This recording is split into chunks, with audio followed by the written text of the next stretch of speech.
Hello friends, তোমাদের সাথে আমি সৌরভ অ্যান্ড স্মার্ট এক্সাম স্টাডির নতুন ভিডিওতে প্রত্যেককে স্বাগত জানাই। আজকের এই ভিডিও টপিক হলো জৈন ধর্ম। আগের ভিডিওতে আমরা বৌদ্ধ ধর্ম সম্পর্কে সম্পূর্ণ আলোচনা করেছি।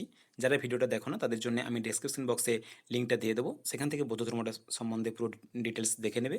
আর এই ভিডিওতে প্রত্যেকটা কম্পিটিশন পরীক্ষায় জৈন ধর্ম থেকে যে ধরনের প্রশ্ন আসে তার সব কিছুই এই ভিডিওর মধ্যে আলোচনা করা হয়েছে। তো চলো ভিডিওটা শেষ পর্যন্ত দেখতে থাকো। আর একটা ছোট্ট রিকোয়েস্ট, যারা চ্যানেলটাতে নতুন তারা প্লিজ চ্যানেলটা সাবস্ক্রাইব করো। তো চলো শুরু করা যাক। জৈন ধর্ম পড়তে গেলে প্রথমে জানতে হবে যে এই জৈন শব্দটার উৎপত্তি হলো কোথা থেকে। এই জৈন শব্দের উৎপত্তি হয়েছে জিন শব্দ থেকে, যে কথার অর্থ হলো বিজয়ী। বিজয়ী অর্থাৎ যিনি কেমনভাবে বিজয়ী, যিনি ইন্দ্রিয়কে জয় করে বিজয়ী, যিনি ইন্দ্রিয়কে জয় করেছেন সেরকম ব্যক্তিকে জিন বলা হয়। আর এই জিন শব্দ থেকেই জৈন শব্দের উৎপত্তি হয়েছে। এই ইন্দ্রিয়কে জয় করার অর্থ হলো আমাদের কাম, ক্রোধ, লোভ, মোহ, মদ ও মাৎসর্য, এই যে বিষয়গুলো, এইগুলো থেকে নিজেদেরকে সরিয়ে আনা বা এইগুলো থেকে মুক্ত হওয়া। তো এই জৈনদের মতে তাদের মোট তীর্থঙ্করের সংখ্যা হচ্ছে 24 জন। 24 জন তীর্থঙ্কর ছিলেন যারা জৈন ধর্ম প্রবর্তন করেছেন এবং প্রচার করেছেন। এই তীর্থঙ্কর কথার অর্থ কি? তীর্থঙ্কর কথার অর্থ হলো যিনি মুক্তির পথ নির্মাতা, অর্থাৎ এই জন্মচক্রের আবর্তন, অর্থাৎ আমাদের জন্ম, মৃত্যু, দুঃখ, কষ্ট, এই সব বিষয় থেকে যিনি মুক্তির পথ দেখান তিনি হলেন তীর্থঙ্কর। আর এই জৈনদের মতে কতজন তীর্থঙ্কর ছিলেন? 24 জন। ইম্পর্টেন্ট। এই 24 জন তীর্থঙ্কর কারা ছিলেন চলো দেখে নিই। প্রথম তীর্থঙ্কর ছিলেন ঋষভদেব। খুব ইম্পর্টেন্ট, এটাই পরীক্ষায় পড়ে। প্রথম তীর্থঙ্কর কে ছিলেন? ঋষভদেব। উনাকে আরেকটা নামে চেনা যায়, উনার আরেকটা নাম আছে আদিনাথ। এছাড়াও যেটা পরীক্ষায় পড়ে, প্রত্যেকের তীর্থঙ্করের প্রতীক ছিল, সেই প্রতীকগুলো আমাদের পরীক্ষায় পড়ে। তো যেগুলো পড়ে থাকে বা বিগত পরীক্ষাতে যেগুলো পড়েছে আমরা সেগুলোই আলোচনা করেছি। তো ঋষভদেব বা আদিনাথ উনি যে প্রতীকটা ব্যবহার করতেন সেটা ছিল ষাঁড়। তারপর পরপর একটু দেখে নাও, এই সবগুলো ইম্পর্টেন্ট নয়, মূল মনে রাখবে 1 নম্বর, 16 নম্বর, 23 নম্বর ও 24 নম্বর। তবু একবার প্রত্যেকটা তীর্থঙ্করের নাম জেনে রাখি। তো ঋষভদেব প্রথম, 2 হচ্ছে আদিত্যনাথ, 3 হচ্ছে সম্ভবনাথ, 4 অভিনন্দন, 5 সুমতিনাথ, 6 পদ্মপ্রভু, 7 সুপার্শ্বনাথ, 8 চন্দ্রপ্রভা, 9 পুষ্পদন্ত, 10 শীতলনাথ, 11 শ্রেয়াংশনাথ, 12 বসুপূজ্য, 13 বিমলনাথ, 14 অনন্তনাথ, 15 ধর্মনাথ, 16 শান্তিনাথ। শান্তিনাথের প্রতীক ছিল হরিণ। তাহলে আমরা কি দেখলাম? আদিত্যনাথের প্রতীক ছিল হাতি, ঋষভদেব বা আদিনাথের প্রতীক ছিল ষাঁড়, শান্তিনাথের প্রতীক হলো হরিণ। 17 নম্বরে আছে কুম্ভনাথ, 18 অরনাথ, 19 মল্লীনাথ, 20 মুনি সুব্রতনাথ, 21 নামীনাথ, 22 অরিষ্টনেমি বা নেমিনাথ। এখন এখান থেকে প্রশ্ন হয়, এই অরিষ্টনেমি বা নেমিনাথ নামটা ভালো করে লক্ষ্য করো। 21 নম্বরে ছিল নামীনাথ, 21 নম্বরে ছিল নামীনাথ, আর 22-এ দেখো অরিষ্টনেমি বা নেমিনাথ। এই নেমিনাথের নাম আমরা ঋগ্বেদে পেয়ে থাকি। প্রশ্ন হয় ঋগ্বেদে কোন জৈন তীর্থঙ্করের নাম পাওয়া যায় অরিষ্টনেমি বা নেমিনাথের? 23 নম্বর তীর্থঙ্কর পার্শ্বনাথ, যার প্রতীক ছিল সর্প, এবং 24তম হচ্ছেন মহাবীর। মহাবীর স্বামী সম্পর্কে আমাদের পড়তে হবে, যার প্রতীক ছিল সিংহ। পার্শ্বনাথের সর্প, মহাবীর হচ্ছে সিংহ। ঋগ্বেদের নাম উল্লেখ পাওয়া যায় অরিষ্টনেমি বা নেমিনাথ, এই দুটো গুলিও না। 21 নম্বর নামীনাথ আর 22 নম্বর নেমিনাথ। তো এই পার্শ্বনাথ এই 23তম তীর্থঙ্কর, ইনাকে বলা হয় যে জৈন ধর্মের প্রকৃত প্রবর্তক। তো ওনার সম্বন্ধে একটু জেনে নিই। এই পার্শ্বনাথের জন্ম হচ্ছে উত্তরপ্রদেশের বারাণসীর রাজবংশে, যার পিতা ছিলেন অশ্বসেন, মাতা ছিলেন বামাদেবী। ইনি জৈন ধর্মের প্রকৃত প্রবর্তক এবং যিনি 30 বছর বয়সে সংসার ত্যাগ করেছিলেন। আর এই পার্শ্বনাথেরই আমরা চতুর্জামের কথা জেনে থাকি, বা চতুর্জামের কথা উনি প্রথম বলেছিলেন এই পার্শ্বনাথ। তো এই চতুর্জাম বিষয়টা কি? চতুর্জামের অর্থ হলো অহিংসা, সত্য, অচর্য আর অপরিগ্রহ। অহিংসা অর্থাৎ হিংসা না করা, সত্য, সত্য কথা বলা, অচর্য, চুরি না করা, অপরিগ্রহ অর্থাৎ বিষয় সম্পত্তির প্রতি অনাসক্ত থাকা, বা আমার কোনো ধন সম্পত্তি থাকবে না, এটাকে বলা হয় অপরিগ্রহ। এরপর আমরা জানব যার আমলে বা যে তীর্থঙ্করের সময় এই জৈন ধর্মটা সবথেকে সর্বোচ্চ পর্যায়ে পৌঁছেছিল বা বেশি পরিচিত লাভ করেছিল, বেশি মানুষ এই জৈন ধর্ম সম্বন্ধে জেনেছিল, সেই মহাবীর স্বামী সম্বন্ধে। তো ওই মহাবীর স্বামী জন্মগ্রহণ করেছিলেন 540 খ্রিস্টপূর্বাব্দে। এর প্রত্যেকটা মহাবীর স্বামীর প্রত্যেকটা যে টপিক আলোচনা করা হয়েছে, জন্ম, পিতা মাতা, বাল্যনাম, স্ত্রী, কন্যা, এগুলো প্রত্যেকটাই পরীক্ষায় পড়ে, তো এগুলো একটু নোট করে নেবে। জন্ম হচ্ছে 540 খ্রিস্টপূর্বাব্দে, কোথায়? বিহারের বৈশালীর নিকট কুন্দগ্রাম নামক স্থানে, ক্ষত্রিয় বংশে। উনি জন্মগ্রহণ করেছেন কিন্তু ক্ষত্রিয় বংশে। ক্ষত্রিয় বংশ অর্থাৎ হচ্ছে রাজার বংশ। হ্যাঁ, সমাজে ব্রাহ্মণ, ক্ষত্রিয়, বৈশ্য, শূদ্র যে চার প্রথা চালু ছিল, তার মধ্যে ক্ষত্রিয় ছিল রাজারা। তো এই ক্ষত্রিয় বংশে 540 খ্রিস্টপূর্বাব্দে বিহারের বৈশালীর নিকট কুন্দগ্রাম নামক স্থানে জন্মগ্রহণ করেছিলেন। পিতার নাম ছিল সিদ্ধার্থ, মাতা ছিলেন ত্রিশলা, অর্থাৎ লিচ্ছবি বংশীয় রাজা চেতকের বোন। ওই ত্রিশলা যিনি, উনি হচ্ছেন লিচ্ছবি বংশীয় রাজা চেতকের বোন, এবং ওই চেতক যিনি, উনি আবার হর্ষঙ্ক বংশীয় রাজা বিম্বিসারের শ্বশুর। বিম্বিসারের নাম আমরা শুনেছি, হর্ষঙ্ক বংশীয় রাজা, যা শ্রেণিক উপাধি ছিল। তো ওনার শ্বশুর হচ্ছে চেতক, আর এই চেতকের বোন হচ্ছে ত্রিশলা, যিনি মহাবীর স্বামীর মাতা। মহাবীরের বাল্য নাম ছিল বর্ধমান, অর্থাৎ তার পিতৃদত্ত নাম। ছোটবেলায় তাকে বর্ধমান নামে ডাকা হতো, তো আমরা মহাবীর স্বামী বা মহাবীর বর্ধমানও বলে থাকি। স্ত্রী ছিলেন যশোদা এবং কন্যা ছিলেন প্রিয়দর্শিনী। এরপর দেখব তিনি কখন সংসার ত্যাগ করলেন বা বৈরাগ্য লাভ করলেন। তিনি সংসার ত্যাগ করেন 30 বছর বয়সে। আমরা প্রার্থনা তো দেখেছি 30 বছর বয়সে, মহাবীর স্বামীও 30 বছর বয়সে সংসার ত্যাগ করেন। তো সংসার ত্যাগের সময় একটা অনুমতি নেওয়ার ব্যাপার থাকে, তো উনি অনুমতিটা নিয়েছিলেন ভাই নন্দীবর্ধনের কাছ থেকে। তাহলে মহাবীর স্বামীর ভাইয়ের নাম নন্দীবর্ধন, ওনার কাছ থেকে অনুমতি নিয়ে 30 বছর বয়সে তিনি সংসার ত্যাগ করেন।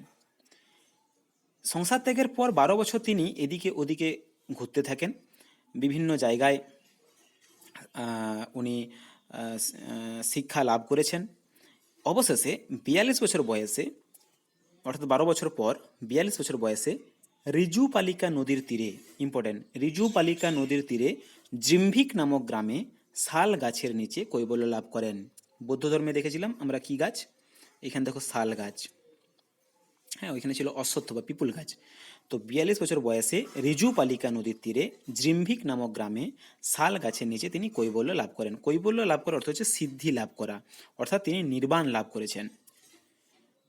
এরপর তিনি পরিচিত হন জিন বা জিতেন্দ্রীয় নামে। কৈবল্য লাভ করার পর তার নাম হয় জিন বা জিতেন্দ্রীয়, অর্থাৎ তিনি আমাদের ষড় রিপুকে জয় করেছেন। এই জিন থেকেই তার শিষ্যদের বলা হয় জৈন। আমরা প্রথমে জেনেছিলাম যে জৈন শব্দের উৎপত্তি হচ্ছে জিন শব্দ থেকে, আর জিন কথার অর্থ হচ্ছে বিজয়ী, বা যিনি নিজের ইন্দ্রিয়গুলোকে জয় করেছেন, অর্থাৎ নিজের ষড় রিপুকে তিনি জয় করেছেন। তো 42 বছর বয়সে মহাবীর স্বামী যখন কৈবল্য লাভ করেন, তখন থেকে তিনি জিন নামে পরিচিত হন বা জিতেন্দ্রীয় নামে, আর ওনার শিষ্যদের বলা হয় জৈন। তখন থেকে তিনি বস্ত্র ত্যাগ করেন এবং হয়ে ওঠেন নির্গ্রন্থ, অর্থাৎ সংসার বন্ধনহীন। তিনি সংসারী হলেও সংসারের প্রতি তার কোনো আসক্তি আর নেই। কৈবল্যের মাধ্যমে তিনি কামাদি রিপু ও সুখ দুঃখকে জয় করেন বলে তাকে মহাবীর বলা হয়। তাহলে তার পিতার দেওয়া বা পিতৃদত্ত নাম ছিল বর্ধমান। তিনি 42 বছর বয়সে যখন কৈবল্য বা সিদ্ধিলাভ করলেন, তখন থেকেই মহাবীর নামে পরিচিত হলেন। এরপর আসবো মৃত্যু। 468 খ্রিস্টপূর্বাব্দে, 468 খ্রিস্ট, 72 বছর বয়সে রাজগৃহের কাছে পাবা নগরীতে তিনি স্বেচ্ছা মৃত্যুবরণ করেন। স্বেচ্ছা মৃত্যু অর্থাৎ অনশন করে মৃত্যুবরণ করেছিলেন। হ্যাঁ, প্রত্যেকটা জিনিস এগুলো পরীক্ষায় পড়ে। 468 খ্রিস্টপূর্বাব্দে পাবা নগরীতে, হ্যাঁ, রাজগৃহের কাছে এটা স্বেচ্ছা মৃত্যুবরণ করেন। এরপর জৈন ধর্ম সম্বন্ধে জানতে গেলে আমরা জানবো জৈন ধর্মমত সম্বন্ধে। আমরা প্রথমে দেখলাম পার্শ্বনাথ যেটা চালু করে গেছিলেন বা প্রচলন করেছিলেন, সেটা হচ্ছে চতুর্জাম। আর মহাবীর স্বামী যেটা চালু করেছিলেন সেটা হচ্ছে পঞ্চ মহাব্রত। অর্থাৎ চতুর্জামে দেখো আমরা এই কথাগুলোই পেয়েছিলাম: অহিংসা, সত্য, অচর্য, অপরিগ্রহ। মহাবীর স্বামী শুধুমাত্র ওই চতুর্জামের সাথে একটা বিষয় যোগ করেছিলেন, সেটা হচ্ছে ব্রহ্মচর্য। আর এই ধর্মমতটাকে বলা হয় পঞ্চ মহাব্রত। ত্রিরত্ন। জৈন ধর্মের ত্রিরত্ন বলতে কি বোঝায়?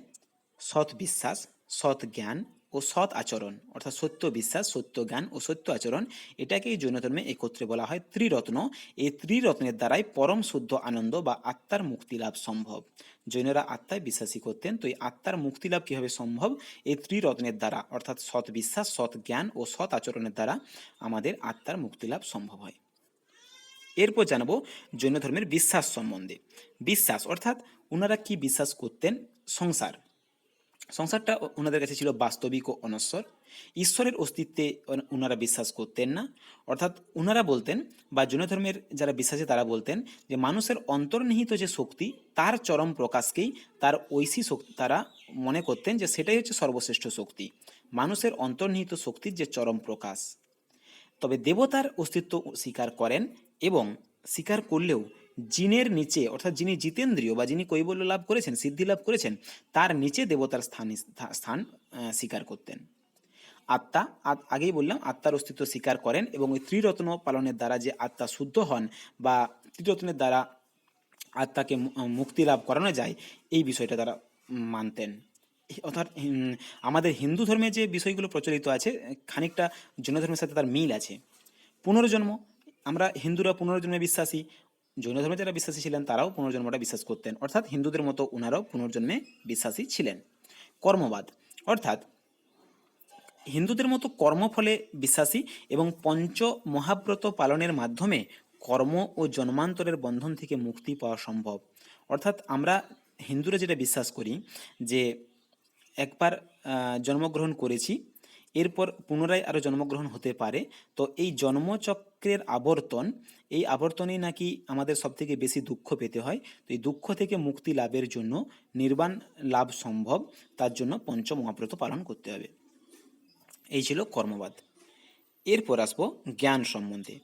জৈন সম্প্রদায়ে জ্ঞানের 5টি স্তর সম্বন্ধে বলা হয়েছে। 1 হলো মতি, 2 শ্রুতি, 3 অবধি, 4 মনঃপর্যায়, 5 কৈবল্য। মতি অর্থাৎ ইন্দ্রিয় দ্বারা প্রাপ্ত জ্ঞানকে মতি বলে। আমরা আমাদের পঞ্চ ইন্দ্রিয়ের মাধ্যমে যে জ্ঞান লাভ করি সেটাই হলো মতি। আর শ্রুতি হলো কোনো ঘটনা শুনে জ্ঞান লাভ। আমরা সব কিছুই যে গ্রন্থ থেকে আহরণ করি এমনটা নয়, পারিপার্শ্বিক শুনেও আমাদের যে জ্ঞান জন্মায় সেটাকে বলা হয় জৈন ধর্মের শ্রুতি। অবধি অর্থাৎ দিব্য জ্ঞান, অর্থাৎ যে জ্ঞানের দ্বারা পরবর্তী পর্যায়ে কী ঘটতে চলেছে সেটাও বোঝা যেতে পারে। মনঃপর্যায়, অন্যের মন বা মস্তিষ্কের কথা জানা, অন্যের মনে কী ঘটনা মানে কী ভাবছে সেই বিষয়টা জানা হচ্ছে মনঃপর্যায়। আর কৈবল্য মানে এটা হচ্ছে একদম শেষ পর্যায় যেখানে পূর্ণ জ্ঞান লাভ হয় অর্থাৎ সিদ্ধি লাভ হয়। এই ছিল জ্ঞান। এরপর জানবো জৈন ধর্মশাস্ত্র।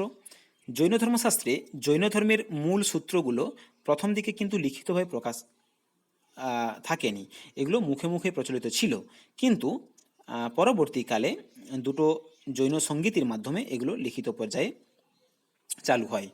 তো জৈনদের আদি যে শাস্ত্রগ্রন্থ সেটা হচ্ছে ভদ্রভাই রচিত কল্পসূত্র। এটা খুব ইম্পর্টেন্ট একটা টপিক। কল্পসূত্রের রচয়িতা কে? ভদ্রবাহু, এবং এটাই হচ্ছে জৈনদের আদি শাস্ত্রগ্রন্থ। এই কল্পসূত্র 14টা পর্বে রচিত হয়, যেখানে মহাবীরের বাণী সম্পর্কে জানতে পারা যায়। তাহলে ভদ্রবাহু রচিত কল্পসূত্র জৈনদের আদি শাস্ত্রগ্রন্থ, যা থেকে মহাবীরের বাণী সম্পর্কে জানা যায় এবং যা 14টি পর্বে রচিত। এরপর আমরা জানব জৈন সঙ্গীতি সম্বন্ধে।